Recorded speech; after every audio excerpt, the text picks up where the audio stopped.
Hi,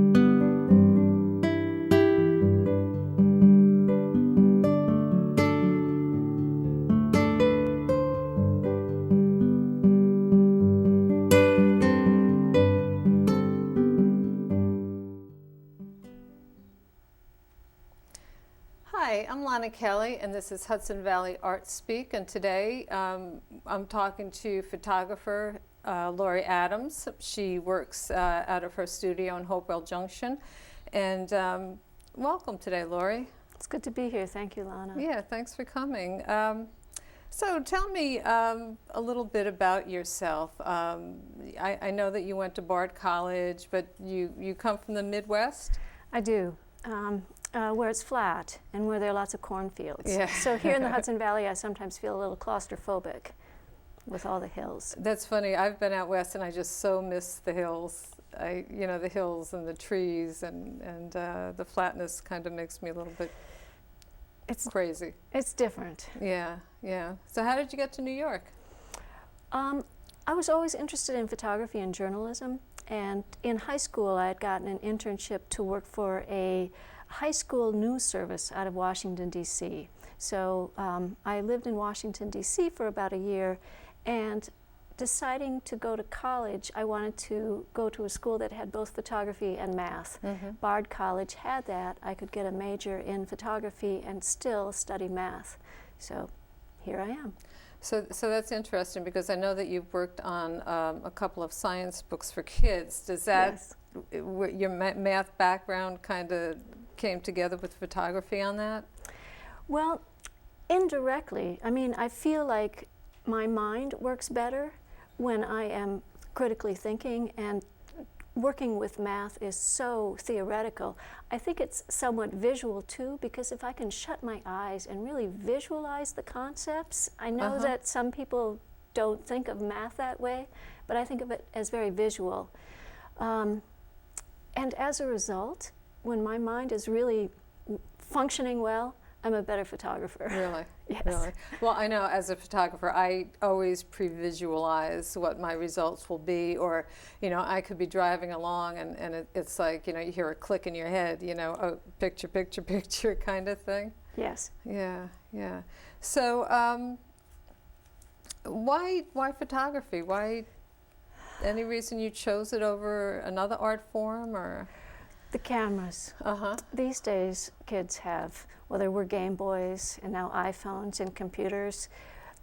When I was about 13, my father, who was interested in photography, had cameras. There was an Argus that he had. Oh, wow. And I just gravitated toward it. I just thought that this mechanical device was amazing. Mm-hmm. I like how it felt in my hand.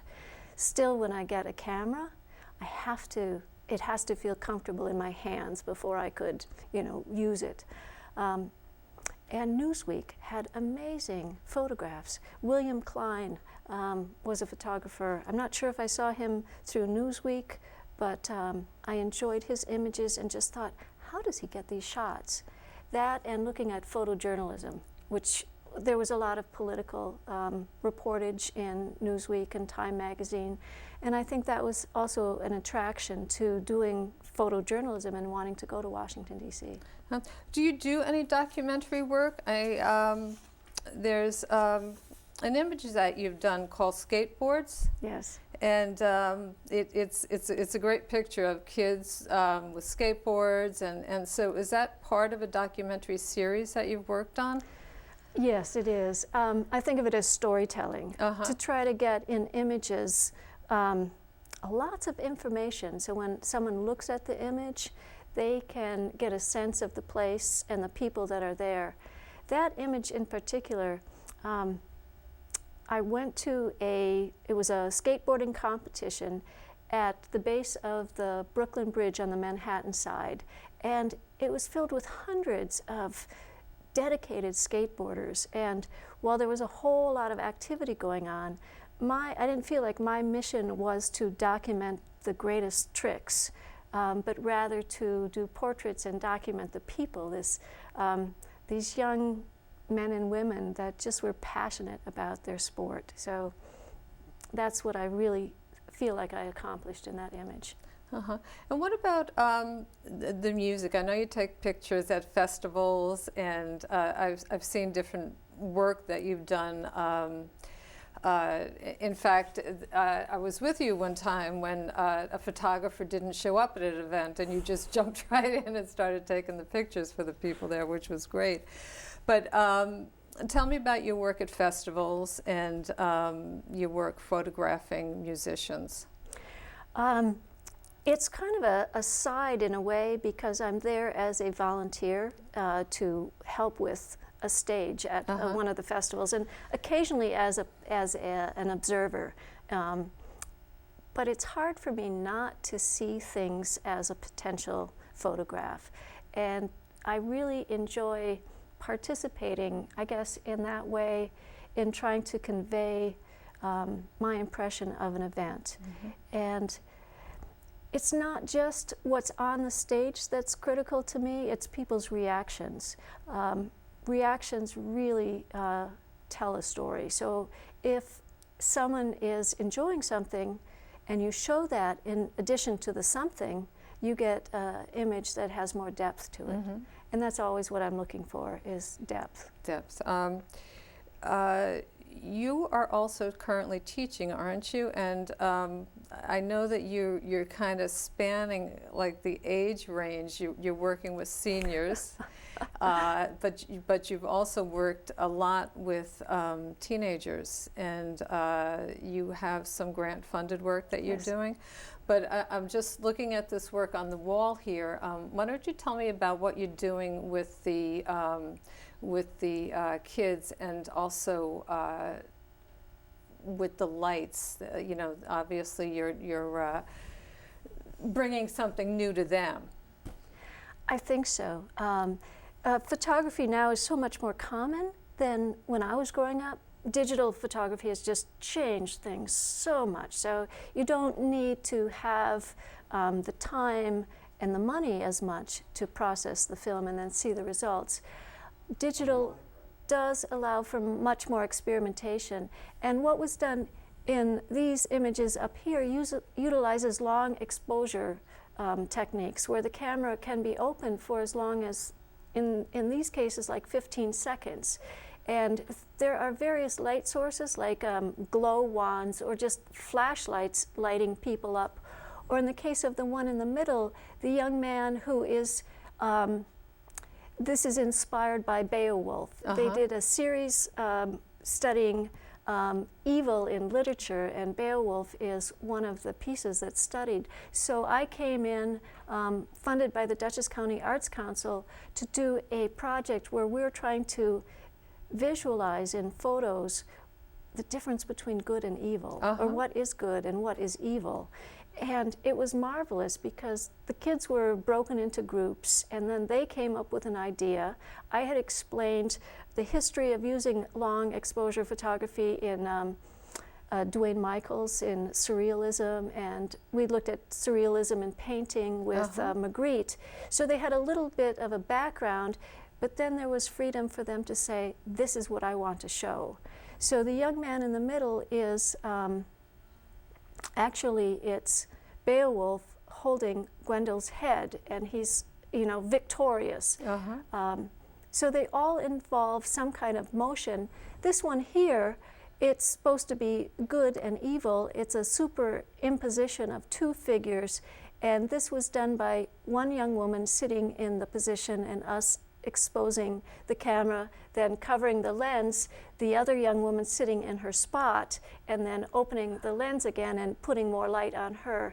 So they were small productions, and they culminated then in these images. Great, great. That's so interesting. Now, are you doing this same sort of stuff with seniors? It seems like the kids would be really open to this, and you know, really enjoy doing something like this, and be uninhibited. But what about the other end of the spectrum? What are you doing with the older adults? Well, I did a program like this at the Mid-Hudson Photography Club about a month ago, and the adults got into it as much as these kids did. I'm doing a workshop at the Bedford Library in Bedford Village, and that is senior citizens, and we're working on composition and doing portraits and still lives. And it's marvelous because we're drawing in art history and photography history, and they're learning about their cameras and how to create satisfactory visual images with their cameras. Great, good. Now, you have a studio, don't you? Yes.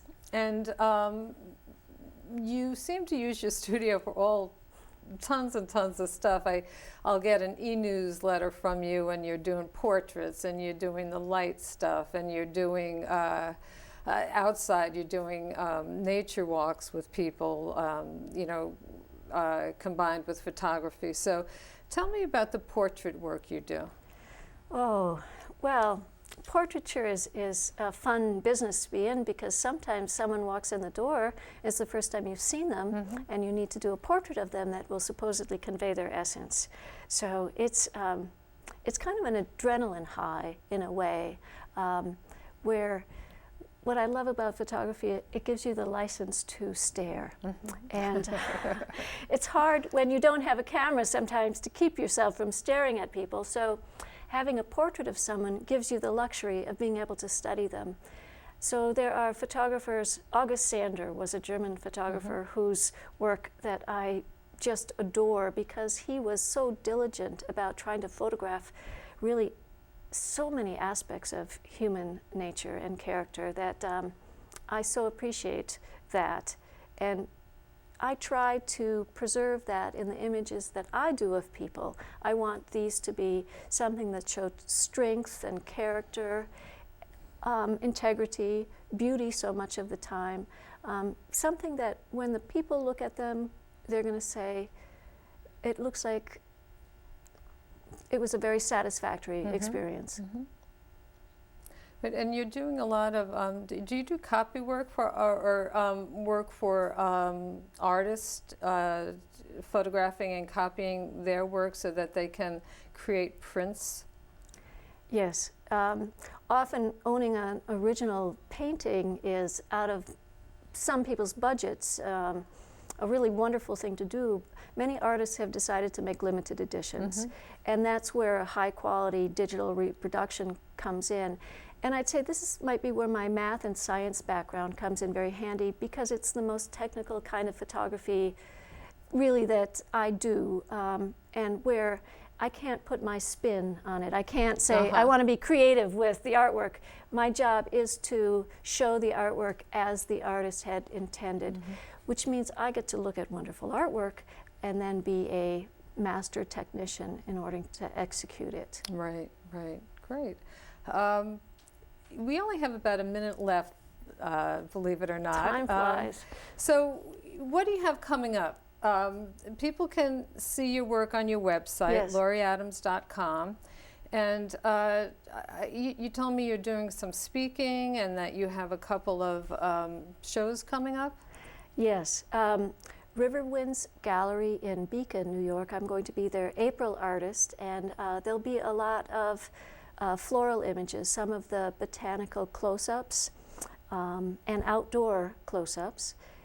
And also at the Hudson Library, there will be an exhibit in May. And then May 18 at the Wallace Center at the FDR Estate, there's a photography club network that's doing pretty much, I think, a full-day workshop. And I'm going to be their 9 o'clock speaker talking about composition in close-up photography. Great, and I'll just finish by reminding everybody that they can get more information on Laurie at her website, laurieadams.com, and that Laurie is also one of the artists on the Artist Open Studio Tour, so they can also go to that website, artistduchess.com, to get information. So thanks so much. Thanks, Lonna. Thank you, Laurie. So.